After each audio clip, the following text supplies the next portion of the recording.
ایک عورت ہے ہیرے جواہرات سے زیادہ، ہیرے جواہرات سے بھی قیمتی ہے نیک بیوی.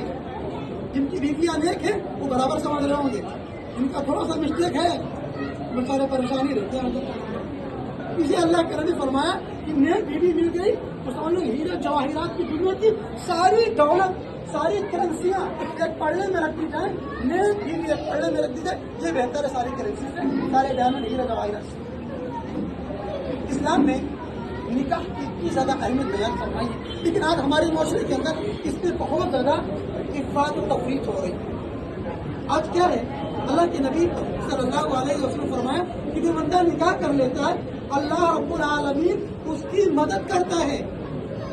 3 قسم کے لوگ ایسے ہیں جن کی مدد کرنا اللہ رب العالمین پر ضروری ہو جاتا ہے. ثلاث حق قولهم علی اللہ، 3 قسم کے. نمبر 1 المجاہد فی سبیل اللہ، اللہ کے راستے میں جہاد کرنے والا، اللہ کے کلمے کو، اسلام کی تحفظ کے لیے جو اللہ کی کوشش کرتا ہے اللہ اس کی مدد کرتا ہے. دوسرا وہ غلام جو اپنے آقا سے پیسے دے کر کے اپنی آزادی چاہتا ہے اللہ اس کی مدد کرتا ہے. تیسرا ہے والناکح الذی یرید العفاف، وہ شخص جو پاک دامنی کے خاطر نکاح کرتا ہے اللہ اس کی مدد فرماتا ہے. یہ 3 قسم کے لوگ ہیں. بس زیادہ لمبی نہیں کریں گے، آپ کی بات رکھ کے میں معلوم آپ کو لمبے رکھنے سے ہوں گے، زیادہ لمبا نہیں کریں گے، آپ سے کریں گے. آخری حدیث اللہ کے نبی صلی اللہ علیہ وسلم ہے معیار کیا ہونا چاہیے شادی کا. آپ لوگ یہ بات سنیں اور ختم کر دیں. شادی کا معیار کیا ہونا چاہیے؟ اللہ کے رحم فرماتے ہیں اذا اتاکم ترضون خلقه ودینه فزوجوه الا تفعلوا تكن فتنة في الارض وفساد علیہ. اللہ کے رحم فرماتے جب تمہارے پاس تمہاری بیٹی کا ایسا شخص رشتہ لے کر کے آئے اس کے اخلاق سے، اس کے نیچر سے تم واقف ہو، اس کی دینداری سے تم واقف ہو، فزوجوه اپنی بیٹی کا نکاح کر دو. اور اگر تم نہیں کرو گے تو کیا ہوگا؟ فتنہ ہوگا، فساد ہوگا، گناہ اور معصیتیں بڑھیں گی. اس حدیث کے رکھو سامنے اور آپ دیکھیں اللہ کے نبی نے کیا معیار بتایا کہ لڑکا دیندار ہے اپنی بیٹی کا نکاح کرتے ہیں. لیکن آج میں یہاں پر کہہ رہا ہوں آپ سب کے سامنے زیادتیاں دونوں طرف سے، لڑکے والے بھی زیادتی کر رہے ہیں، لڑکی والی بھی زیادتی کر رہے ہیں. لڑکی طرف سے زیادتی کیا ہے؟ لڑکے والے چاہتے ہیں کہ لڑکا اکیلا ہو، باپ کا اکیلا گھر ہو، لمبی جاب ہو، 1 لاکھ سیلری ہو، سرکاری جاب ہو، سرکاری جاب میں گریجویٹ ہے. پھر پوچھا جاتا ہے اوور ٹائم میں کتنا کما لیتا ہے، کتنی اس کی انکم ہے.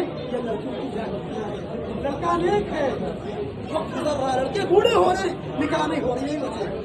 اب آئی دیکھتے ہیں لڑکے والے کیا زیادتی کرتے ہیں. لڑکے والے کیا زیادتی کرتے ہیں؟ لڑکے والے چاہتے ہیں لڑکی بڑی مالدار ہو، لڑکی اور بہت خوبصورت ہو، بالکل پری، اپنا چاہے جیسے ہو، اپنا چاہے جیسے لڑکی بالکل تھوڑی چپٹی اور بالکل خوبصورت ہو رہی ہے.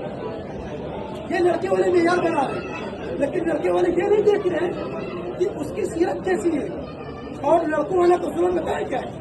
لڑکوں والوں کا ایک یہ بھی ظلم ہے کہ لڑکے والے 10 گھروں میں ناشتے کریں گے، 10 گھر دیکھیں گے، 10 لڑکی دیکھیں گے، آگے گھر کے فون بولیں گے لڑکی پسند ہوتی ہے.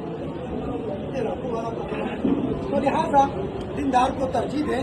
لڑکے والے دیکھیں لڑکی دیندار ہے ہمارا گھر جنت بن جائے گا، اور لڑکوں والے دیکھیں کہ لڑکا دیندار ہے تو انشاءاللہ وہ گھر جنت بن جائے گا.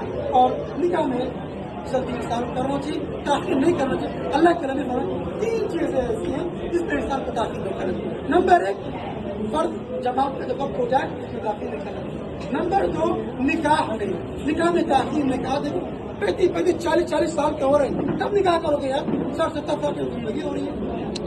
نمبر 3 جنازہ جب تیار ہو تو فوراً جنازہ پڑھنے لگے، اس میں تاخیر نہیں کرنا چاہیے. اللہ تعالیٰ سے دعا ہے کہ اللہ تعالیٰ اس نکاح کو قبول فرمائے. ابھی آپ لوگ دعا میں پھر فرمائے.